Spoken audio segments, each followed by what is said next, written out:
Hi, welcome. This is Dr. John DeMartini. This is one of the most amazing and inspiring shows that you can listen into. If you want to be on the edge of your seats, if you want to open up your heart, if you want to expand your mind, and you want to meet incredible people, stay tuned because you're just about to experience a transformative radio show that will change your life. And you're listening to the Dr. Pat Show that's coming up right next. Welcome to the Dr. Pat Show. Talk radio to thrive by. Powerful, inspiring, and coming to you live, bringing you stories of people like you and me, busting through and living life full out. Get ready to dare to wonder what your life would be like if you knew you could not fail.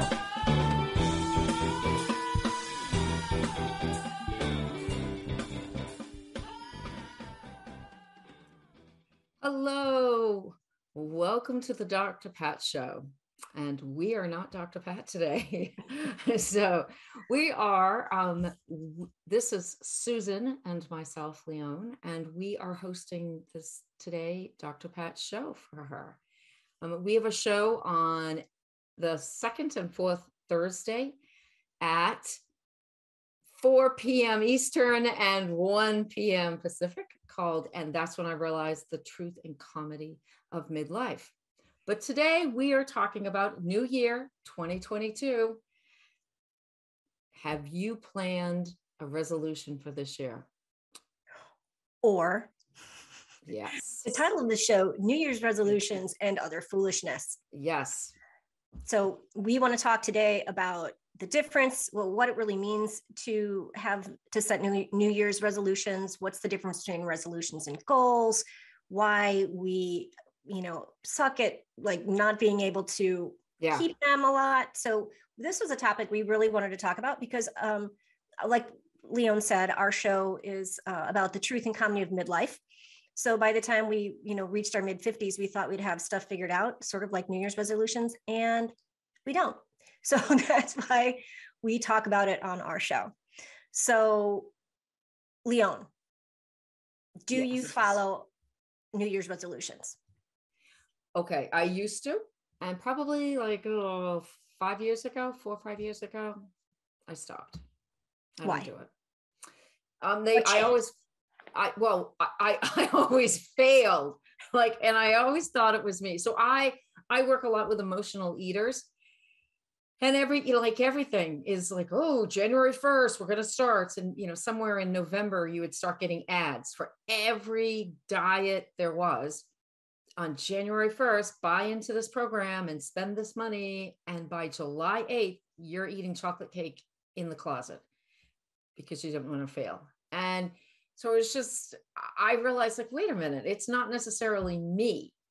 And then as I started processing why I was failing, I realized it's a stupid date on the calendar. So I stopped doing it. Well, it doesn't mean I have goals. So there's a difference between, for me, goals and picking a magic January 1st. Well, yeah. And the research shows that, and we're going to talk about that a little bit, and that part of the problem is that it's a date on the calendar.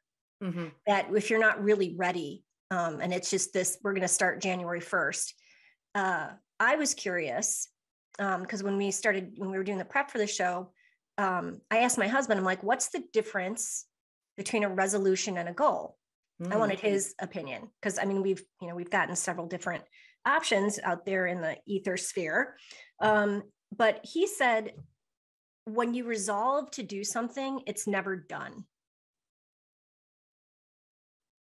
Ugh, that's just forever going. Think about that. Mm-hmm. When you resolve to do something, it's never done. It's always something that you are working on. But when it's a goal, you can achieve it. What do you think about that?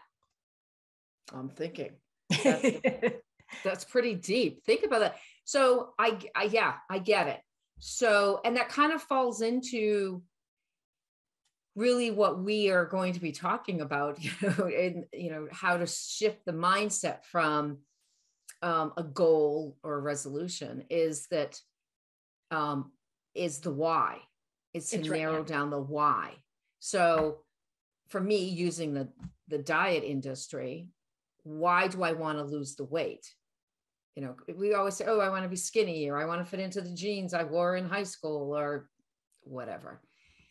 But there's a why to it. It's an emotional, and it's probably the way of living or a way of life. So that would be the resolution. You're constantly living that state. The other thing he said that I thought was interesting was, in his words, and he's a very accomplished man. Like he is a very driven, goal setting kind of guy. But he said, like, you can't achieve a resolution. There's no celebration in a resolution. Yeah, because resolution, I think, implies willpower.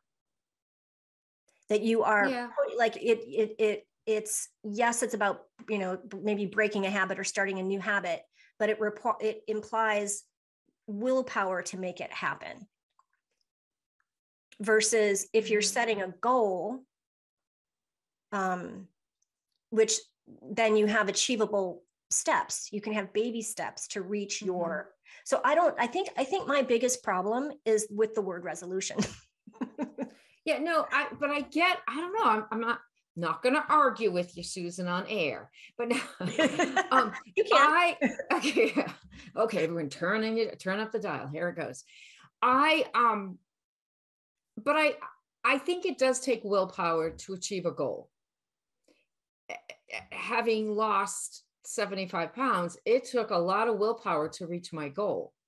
However, and now I'm getting like, the big picture here. My goal was within a resolution of living a healthier lifestyle, or being more okay with who I was. But in order to get to that weight, or to even feel good about who I was, I had to have the willpower to move through the steps. So I'm kind of like, I get it. I mean, I'm really hanging on to, you know, your husband's definition of a resolution, because I totally am buying into that. But I think it does take steps. So whatever that resolution is, whatever you want to change, however you want to live, it does take a process. You just can't. Well, I guess I don't disagree with what you're saying about willpower, but I think the difference comes in is that, and we're going to talk about this, and it's like you said, it's all about the why, because there comes a point where, you know, there's the habit breaking part. Some studies have shown, you know, 28 days to break a habit or start a new habit or whatever. I think the verdict's out on that. I think it's more. Yeah. But I think somewhere along the way, your in general, your mind, it's the shift in the mindset of like, wow, I'm not only am I seeing results, but I feel better. Mm-hmm. Like whether it's a choice, a resolution, a goal to meditate every morning or evening, or to, like, we have a new thing every night at 8:00 we stretch. Yes, we're in that in that area of aging that we feel it's important to stretch every night. And yes, that has also kind of fallen by the wayside during the holidays and all the kids being home. But I was like, wait a minute, it's only day 3. How have you already failed? No, we started it. When did we start doing that? We started doing it about a couple months ago. And my phone, I have a phone alarm to, so every night when it's pretty much just the two of us, because our daughters really don't want to see us stretching in the family room. But the thing is, you start to see results. And then when you start to see results and you feel different, now it's not resolve or willpower that's driving you. It's, wow, I'm seeing a change that feels good. Because if we don't feel good about it, if we're not getting any results, yes, it's going to fall by the wayside. And I think that's one of the biggest problems with, you know, the whole hitting the gym after the first year. Do you remember how I don't watch that much TV, so maybe they're still doing it, but there was always the big push for the gym membership. starting out in January, get your gym membership in $25 a month or whatever. And you go, January, gym was always packed with people. You can't get in a class, you can't get on equipment. And then by February, it slows down because it's just, if you don't see results quickly in that sort of endeavor, it takes time. It takes perseverance. And I think that's the word I like better than willpower. It takes perseverance and commitment. Commitment. That's commitment to yourself, regardless that you are fully worthy or worth whatever pushback you're getting from yourself or from the outside to reach your goal or to live your resolution. There was a couple of years back, I wrote a blog post about anti-resolutions. And I know that was sort of a trend for a while. Like, what are you not going to do? Like, I'm not going to go on a diet, and I'm not going to get a gym membership. And I'm not. So it's sort of like that, drop all of the foolishness of trying to set these unreasonable goals because society says you should fit in this box. How do you feel about that? We have 2 minutes to break. So I am like preaching to the choir here. Yes. And that's another reason, like, I always like, let's get through the holidays. The holidays were always horrible, like for me emotionally, because it's like, first of all, I'm being told by social media or the commercials that I am not good enough because I don't like how I look. Therefore, something's wrong with me. So I was getting all the diet ads. While this was happening, I'm dealing with family, which is just like such a knockdown. Let's just like, that's 2 strikes right there. I mean, and so, so I very quickly was like, nah, I'm not buying into this. There is really quick before we do go to break on a time frame, like, because right now it's January 1st. So like everyone's like, oh, new goals. Statistically, when you are young, and then it kind of fades out for most people, but in your younger 20s, 30s, even 40s, or if you had children, it's not the new year that you are psychologically like geared to changing. It's the school year. I was going to talk about that. Yep. Yeah. Okay. Well, there's your segue next time. Okay. Yes, we will talk about when is the right time to start a new goal. Because I absolutely agree. I mean, I know that I'm much more inspired in the fall. So we are talking about New Year's resolutions and quote, air quotes, other foolishness. You're listening to the Dr. Pat Show, and we'll be right back.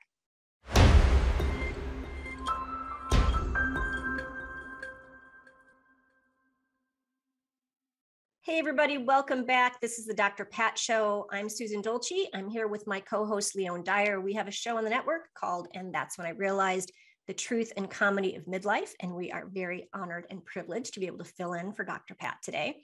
And we're talking about New Year's resolutions and ... other foolishness. Not that it's foolish to have goals and New Year's resolutions, but like I think there's a right way and a wrong way to do it.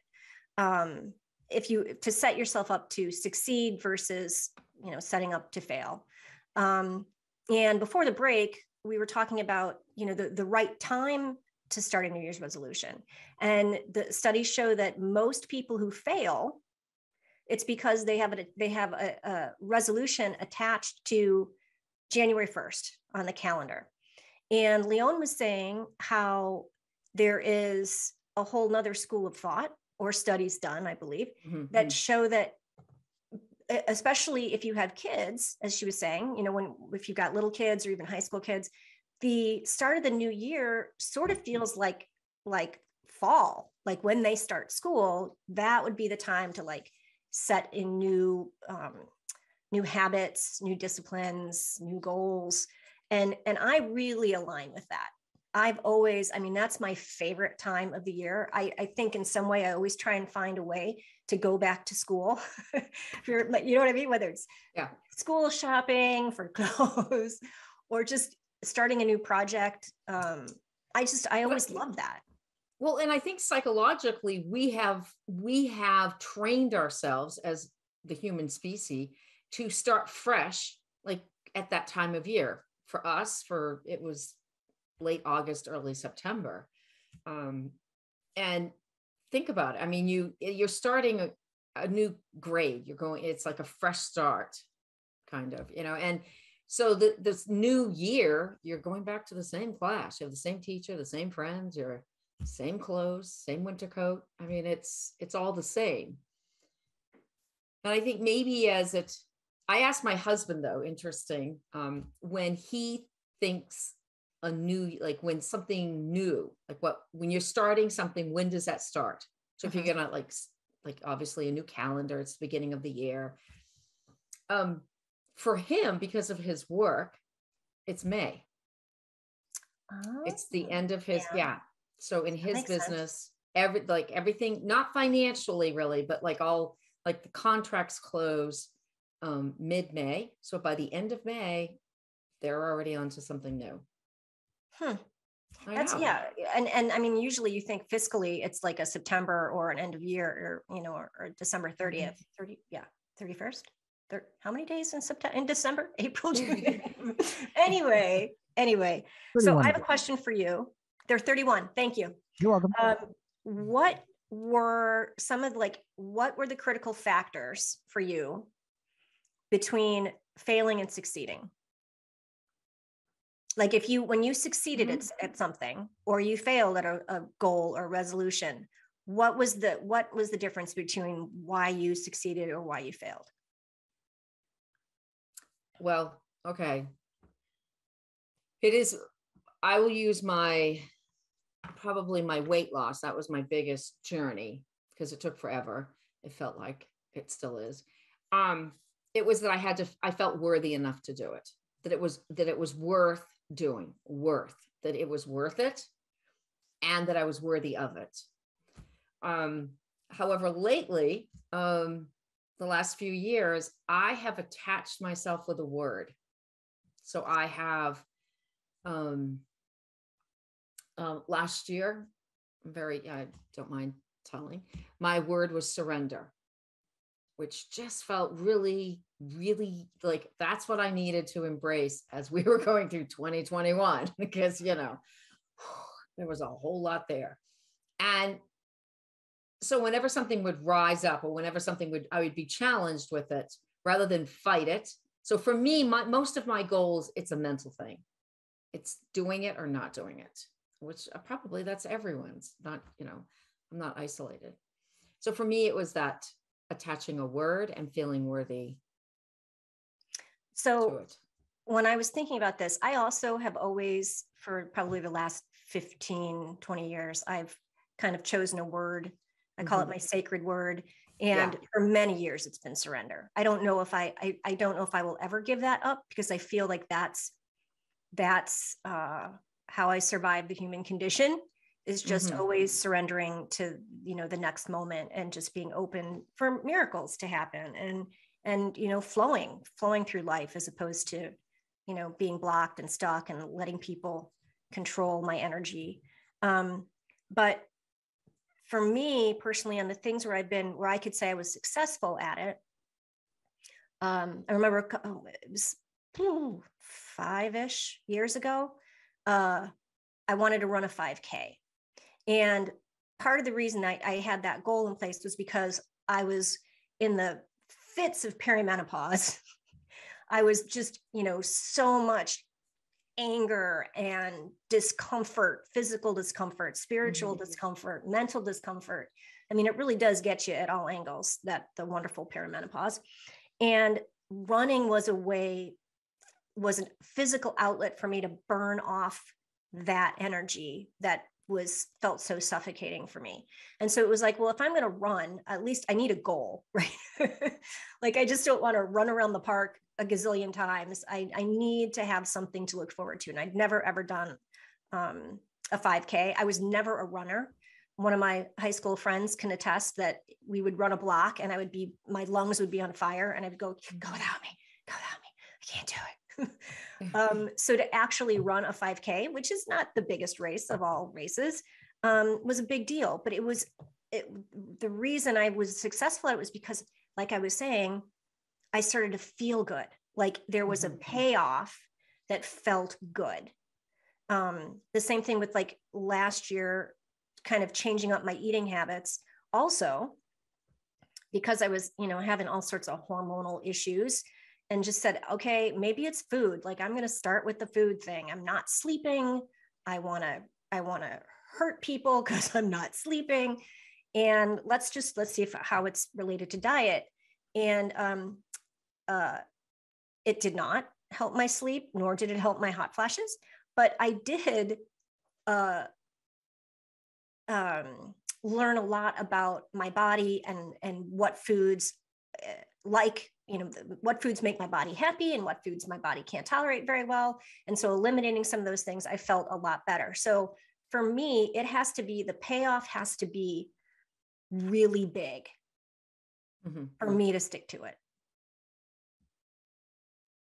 Oh, well, yeah. I mean, if it's a mediocre thing, I can very easily just let it go. I think it has to be big. I mean, the change, and it may not be a big change.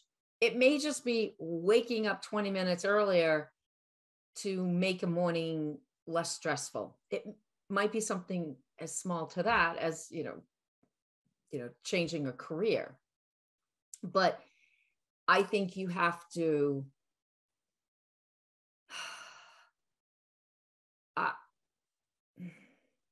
now I'm going back to, like, I don't know. Well, because here's the thing. Yeah. Like whenever I start an exercise program or anything like that, like my favorite Peloton instructor, I adore her. She says, you are bigger than a smaller pair of pants.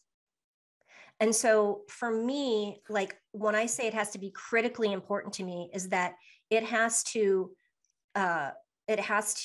solve something that is both physically, spiritually, and mentally taxing. Like getting up, if I tried 2 days ago to get up and start meditating in the morning, I will tell you, I would do it for a week and I would forget about it because I want my coffee more. Like, it's just, do you know what I mean? Like I would, so it can't just be one aspect of my life. It can't just be the spiritual aspect. Like I will probably give that up. If it were just the physical aspect, I would probably give that up. If it meets all of those and as a whole body, then I will stick to it most of the time and actually accomplish it.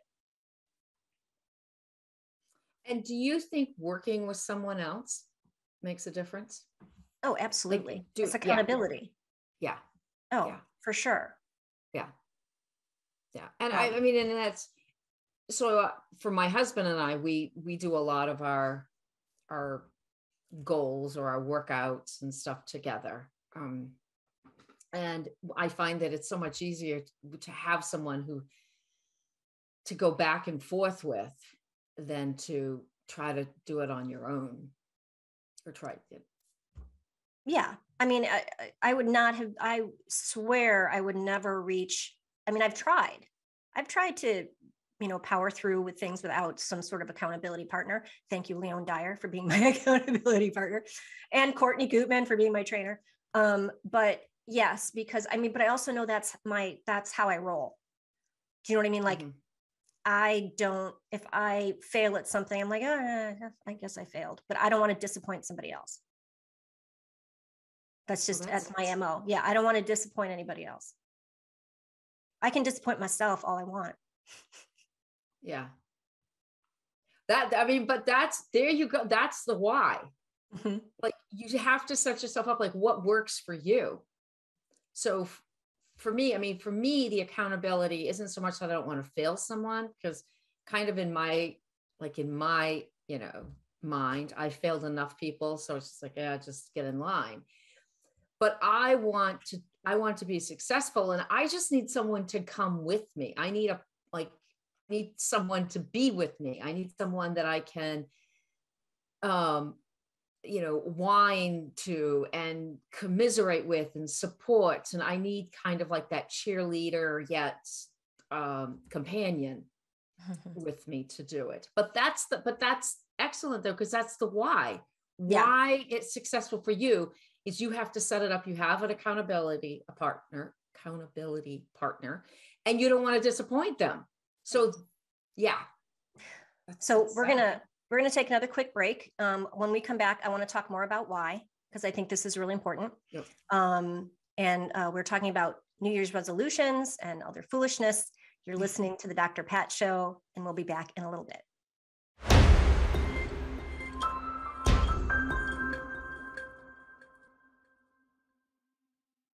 Hey everybody, we are back. You're listening to the Dr. Pat Show. I'm Susan Dolci, and I'm here with my partner in crime, Leone Dyer. We are guest hosting for Dr. Pat today, which is always fun.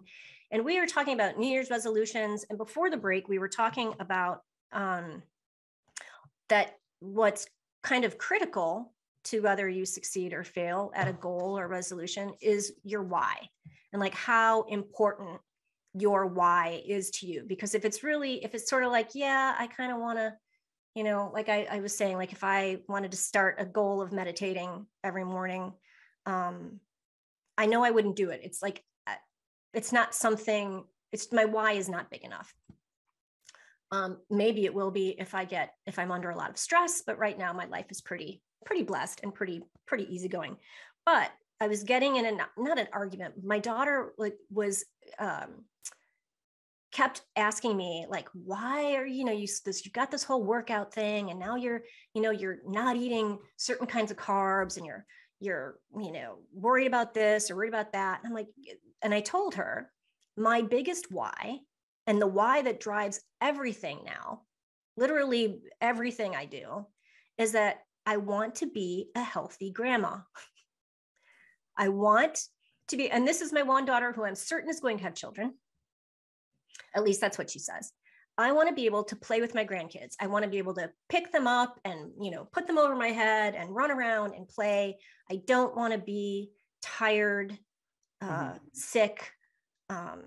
I want to be strong and healthy and be a vibrant grandmother. So that is my why that drives everything that I do from a physical standpoint, whether it's like I was saying during a break, my husband and I started a routine of stretching every night at 8 o'clock, because we feel that at 50, or in our 50s, it's really important to stay flexible. And and he's gone through some physical therapy with some injuries and stuff he's had.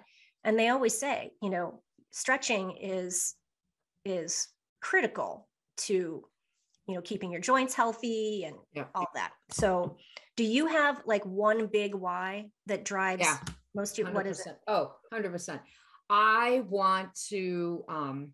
want to be active as we get older. My husband and I love to hike. I mean, we plan vacations around hiking trips. And we want to do it. We want to be that old couple that's still out there hiking. And I'm watching my dad. Let me think. I have to think. He's 81, going to be 82. And he moves all the time. He's a little stiff, so stretching would be very good for him. But I want to be vibrant when I get older. If I told my daughter, who also is like, oh, you guys are doing that again? You're not eating that? Like, really, Mom? Maybe not in that tone. But but that's what we hear in our head when we hear them. Oh, that's so what we hear. Oh, you're not drinking now? Oh my gosh, Mom. If I told her it was because I wanted to have, be, strong for grandkids, no, my kids are not, they don't want kids. They are, this is the end of the line right here. We did it. But, it is probably, to tell them, you don't have to take care of me. I'm doing this for you, so you don't have to take care of me. They would be like, oh, okay. Well, all right. Yeah, that works. Yeah, stop eating. Yeah, take away that sourdough bread. We're good. But I think my why is to be healthy and vibrant and being able to, still at, in my 80s to pick up a canoe and put it in the water and, that's my why. Yeah. We just paid our last college tuition. Do you hear choirs of angels singing? I do. Yeah. We paid our last college tuition payment. And now we've got an opportunity to travel and invest, that into our time together. Because side note, we got pregnant on our honeymoon. So we've only known kids and tuition payments for our entire married life. So this is like a whole new sense of freedom that we've never had before. Yeah.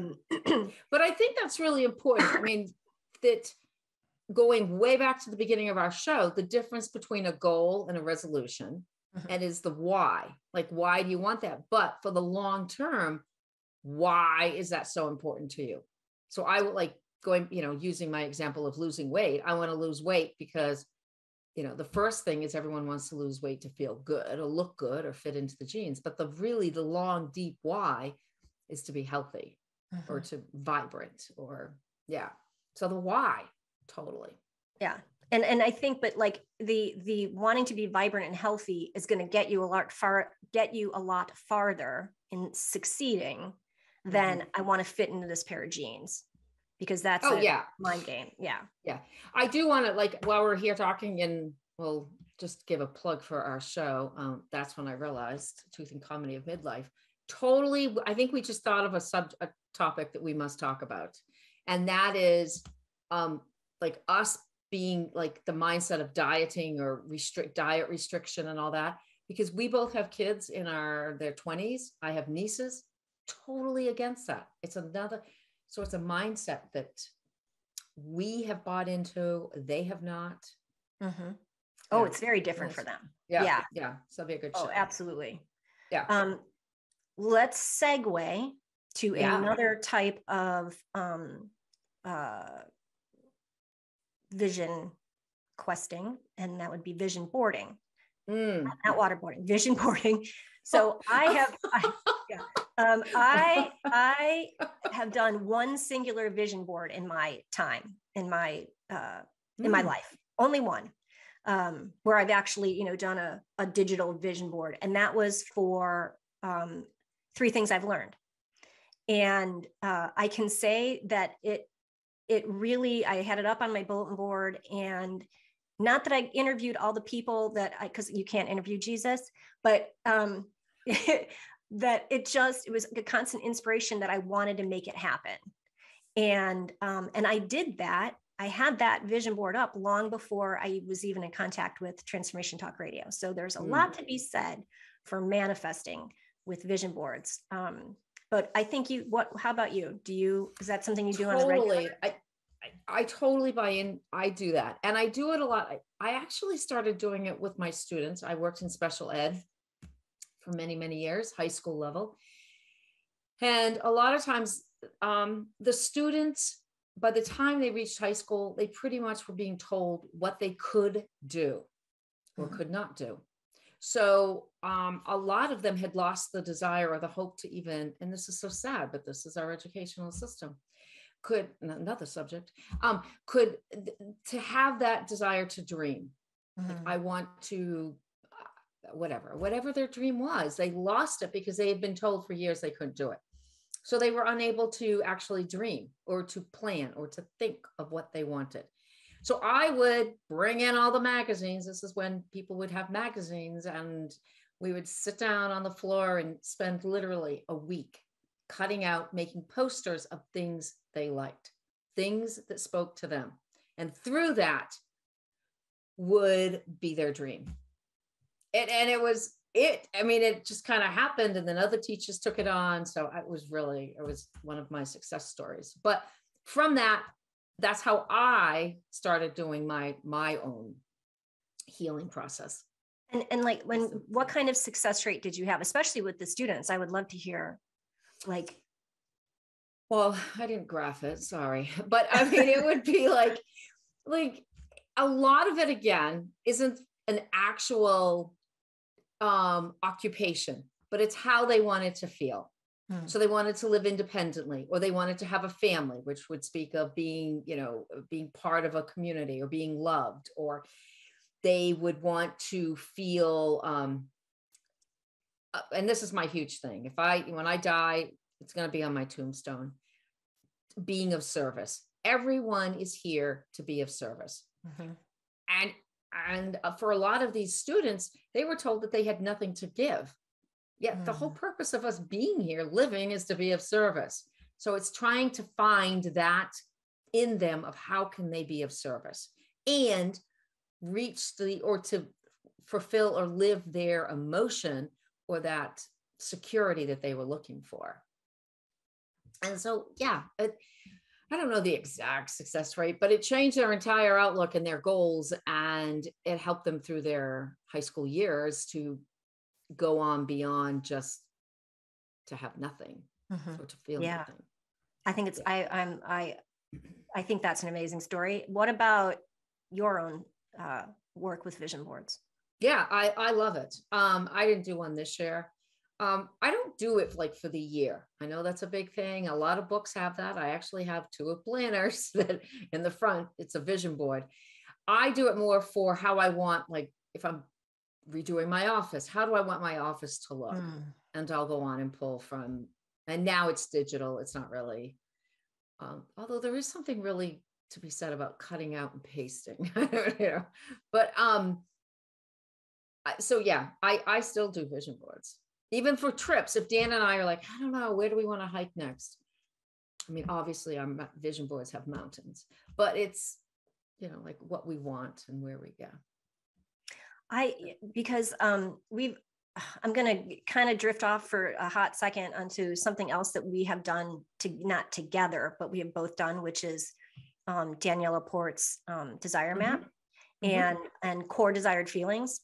And I guess that is one sort of ritual that I do every year, because I'm redoing it again to come up with, like you said, like your one word is surrender, like that. Again, will always be what I call my sacred word. But I'm working on what are the core desired feelings I want going into this year. And I do revisit that every single year, because it does change. It changes as we age. It changes as, as we grieve. It changes as we tackle new projects. And I also like to come up with 3 words for my business. And I don't think those are going to change, but those 3 words have always been serve, inspire, and educate, which is, what you do and what you were doing with your students all those years back. Yeah, totally. And that's kind of, I mean, I have set, so I think, and we're talking about intentions, to set an intention of how we want to feel or what we want. I mean, to set that goal of what I do that throughout my life. Like even like before even getting ready this afternoon, it's like, what did I want? Like what feeling did I want? And so it's how I pull out my clothes. Yes, I do try to put an effort in, just say, may not, but, and so I think that, I mean, I think I'm now at the stage in my life where I am more of a feeling than like the outcome of a feeling than an actual goal of fitting into my jeans of high school. Yeah. And I think, and I really, with all of my heart, believe that a lot of that comes with age. Yeah. Like it's just to sort of sink into just wanting to wake up with, joy and peace and surrender, because we're just sort of like on the other side of all the different stages. And I feel like now I'm embracing the wisdom part of my life. Yeah. Got a lot of wisdom to go. So one other thing that we really wanted to talk about is I came across, so I'm a huge Marie Forleo fan. We keep dropping a lot of names today. I cannot, I don't know what I guess she's a coach. She coaches business things. She's writing coach. She's got a great YouTube channel called Marie TV. Super, super motivated, funny, energetic. Yes. If you want a good laugh, like her videos are so funny and so well produced. But she put a thing in one of her newsletters, and she asked 3 questions. So I'm going to ask you these 3 questions. I'll answer them too. So you're reviewing what's worked and what's failed. So what's one thing you did that you're proud of? Just one thing. Just one thing. Hike the tour of Mont Blanc. That was what about last year? I know it's last year. You didn't say last year. We survived a pandemic. Last year I did not kill my husband. No. We were shut in this house for how long? And I survived. No. Last year. Oh, geez. Last year I successfully helped run oh my gosh, probably the fair. Probably yeah, the I was church waiting fundraiser. for you to say that. Yeah, the last year. Yeah, the running the fair booth. Yeah, yeah, and that's it. If you're not familiar with the Freiburg Fair, it is a large fair. Yeah, Google Lots it. of people descend on a small town. Yeah, yeah. Okay, one thing I'm proud of is getting you to do this podcast with me. And that took a lot of effort. I'm telling you, she wore me down. That's what it was. Yeah.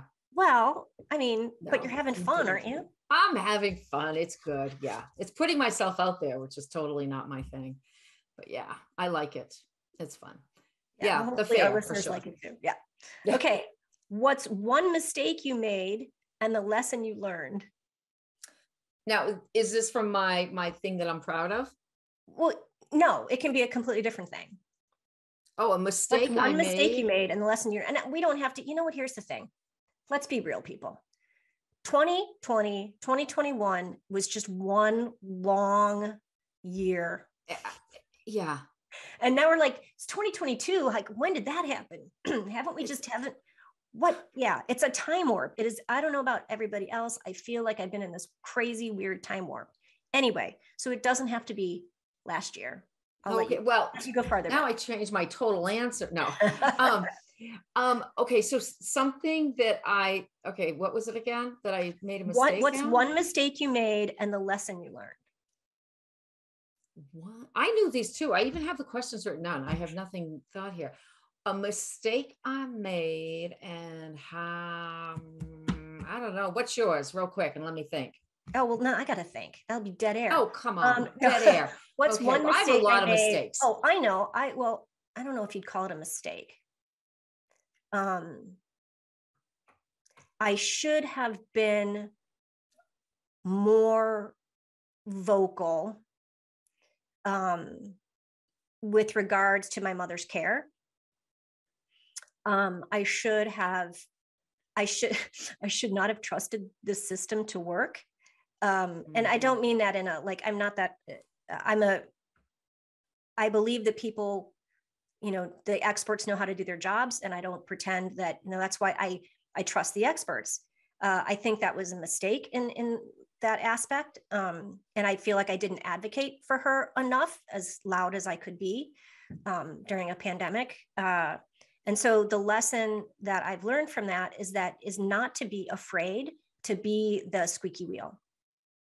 And, not because I think, I was growing up, I was taught, nice girls don't complain, just don't be a complainer, don't be a whiner. And so I would always acquiesce to the experts. And over the course of her illness too, I've fought with a lot of doctors, just to say, no, I disagree with that, or we need to do this test, or nobody's listening, nobody's paying attention. And it's hard to advocate for somebody when you can't be in the same room with them. And they can't advocate for themselves because they have dementia. So it's okay to complain or to ruffle feathers, especially when regarding somebody that you love. Well, I just wrote down, I was writing while you were talking, that'd be a great show for us to do. Also, we need to do the Dr. Pat show more, because I pulled up like three show topics in this last 40 minutes. I hope you're writing them down. Are you writing them down? Yeah, advocating for your aging parents. I could write a book. from what I've been through the last 2 Yeah. years. I think for me, the biggest probably, and again, it's going back to who I am and why I don't feel worthy. And that's all based around size. Probably getting into my daughter and I got into a baking again to survive 2020, 2021. We were doing the pastries, like who could make the best croissants. And how come you never told me about this? I don't know. We do it. We just bake. We bake a lot. And she made donuts. We'd be in bed at like 2 a.m. and we would be smelling like, I'm like, oh. And when I was in college, I'm over a donut shop. So, at 2 a.m, I'd be smelling donuts. So I'd wake up and I'm like, and I have to think like, wait a minute, where am I? I hope I don't have to go through my 20s again. Darn it. But no, should be baking at 2 a.m. Yeah. Okay. Last question. Yeah. 5 minutes. Yes. What's one limiting story you're ready to let go of before the new year? But like now, what's one limiting story you're ready to let go of this year? That a limiting story is that I am, and this is one that's been happening since I was probably 10, that I am worthy regardless of my size. I love that one. This one, mine hit me like a ton of bricks the other night. Okay. It was actually New Year's Eve, come to think of it. And I was like, what are we going to do for New Year's? We didn't know. It was my youngest daughter was here. Originally, it was just going to be the two of us. And so I had already planned this. And she was like, yeah, I'm on board. I was like, we're going to have a big Middle Eastern feast. Oh, yeah. And so I made tzatziki and I made falafel and I made kafka, like lamb meatballs. And I made a Moroccan chicken tangine, and I made homemade naan. Like it was a feast. Like I started cooking at 9 o'clock in the morning so that we could have the afternoon to go shop. And we sit down to eat and we're all eating and it's delicious. And nobody said anything to me about, whoa, this is so good. Or I love nothing. They were having a conversation. And nobody commented on my delicious meal. And I was mad. And I had to spend some time thinking about that. And it's because my limiting belief is that if I'm not being praised for it, it's not good. Like, because my dad was my dad was like really short on handing out the praise. And so I need somebody to tell me it was good to believe it was good.